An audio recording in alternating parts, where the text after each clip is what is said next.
Advent! Bald kommt Christkind. Wenn du brav warst. It's the most wonderful time of the year.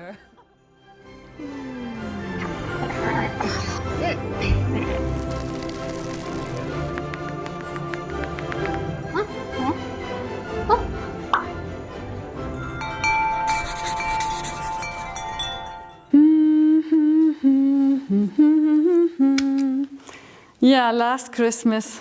Es war auch schön. Immer diese schönen Erinnerungen. Also, liebe Lebenskünstler, bald ist Weihnachten, das Fest der Liebe. Aber wie können wir diese Liebe Gottes eigentlich erfahren und auch andere spüren lassen? Darum geht es uns heute. Es gibt ja auch Menschen, die Weihnachten gar nicht so als schön empfinden, wo das gerade besonders schmerzlich ist, dass sie sich nicht geliebt oder angenommen oder dass sie das Gefühl haben, ich habe keine richtige Zuhause.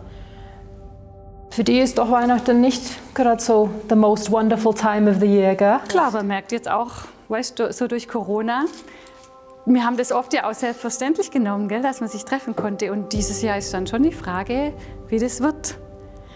Aber wir alle brauchen das ja, gell, die Erfahrung und das Spüren von Liebe, dass wir geliebt sind, dass Menschen an uns denken.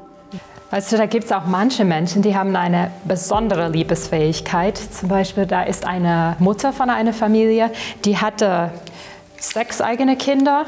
Und als die schon halbwegs groß geworden waren, da haben sie und ihr Mann noch 7 Kinder adoptiert. Ach, und ich. Ja, und nicht nur das, sondern die haben dann bewusst auch solche Kinder aufnehmen wollen, die niemand wollte. Aber was ich so beeindruckend finde, ist eben, das waren dann natürlich Kinder, die viele Schwierigkeiten, Probleme hatten. Und sich denken. Ja, und diese Mutter, die hat dann immer Vertrauen geschenkt, immer aufgemuntert und so. Und das war dann so, dass eines dieser Jungen, als er dann älter wurde, die Familie war dann halt fürs Wochenende weg. Und dann, als sie nach Hause kamen, haben sie gemerkt, dass es war eingebrochen und das Haus wurde geplündert, also alles ausgeraubt.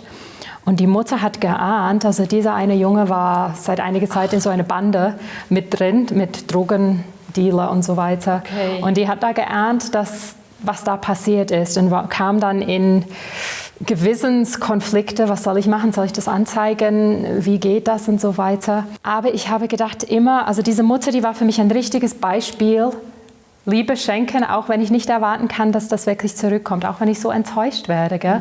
Also das ist schon enorm. Eigentlich fände ich es schön, sich von solchen Menschen, die da so eine große Kapazität an Liebe haben, auch sich was abzuschauen.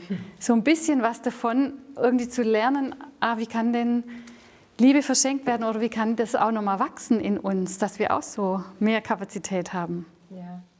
So hat eine andere Frau auch erzählt, da kannte sie eine Person und da hat sie sehr viel Zeit investiert dafür. Also immer, wenn die angerufen hat, hatte sie Zeit, ist sie da hingegangen, hat wirklich viel Zeit geschenkt.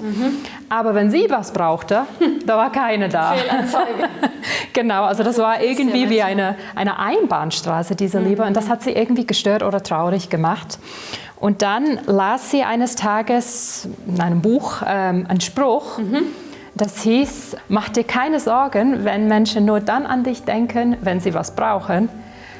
Freue dich, dass sie in dir eine brennende Kerze sehen, die ihnen einfällt, wenn es mal dunkel wird. Das heißt doch auch, alle Dunkelheit der Welt kann das Licht einer Kerze nicht auslöschen. Ich glaube, wir alle können so ein kleines Licht sein. Und heißt es doch auch von den ersten Christen, seht, wie sie einander lieben. Gerade wir Christen sollten uns doch dadurch auszeichnen, dass wir wirklich Liebe weiterschenken. Das muss man erkennen, an der Tatkraft auch, an unserer Liebeskraft. Das ist mir einmal so ergangen, als Teenager so oder junge Erwachsene. Da bin ich mal eine Zeit lang ins Ausland gegangen. Und da war zur gleichen Zeit dort eine junge Frau aus einem anderen Land. Und das war für mich so ein Beispiel vom Glauben, ja? Also ein richtig gläubiger Mensch. Und da weiß ich noch, irgendwann, da saßen wir zusammen und haben so miteinander geredet und ich habe plötzlich, das hat mich fast unsicher gemacht, weil sie so interessiert zugehört hat. Das ist man gar nicht gewohnt, gell? Nein, also das war so echt. Also ich hatte sonst ja mit meinen Freunden und so, da redet man und bla bla bla, geht hin und her. Dann man merkt, die hört nicht wirklich noch zu, die überlegt, was sie gleich noch sagen will zu mir oder so. Oder was sie als nächstes macht. Ja, also das ist halt menschlich, ist oft Ja, so. Gell? klar. Aber bei dieser, da ist mir das so aufgegangen, mit welcher Echtheit und mit welchem Interesse sie da zugehört hat, was ich gesagt habe. Toll. Und das kam dann so rüber, eben dieses echte, du bist mir wichtig. Und da habe ich gedacht, Mensch, was ist das schön, wenn wir als Christen einander so ein Gefühl, so ein Erlebnis schenken können.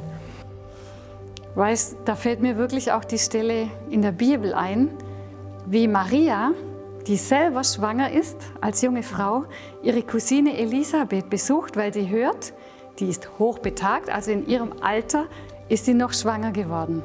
Und jetzt braucht die bestimmt Hilfe. Und Maria hat sich überhaupt nicht überlegt, also was sie jetzt interessiert oder was sie jetzt braucht, ob sie sich ein bisschen schonen könnte, sondern die macht sich echt auf den Weg über das Gebirge, wie es da heißt. Ich glaube, das waren 3 Tage. 3 Tage, die sie da irgendwie nur die Reise zurücklegen musste.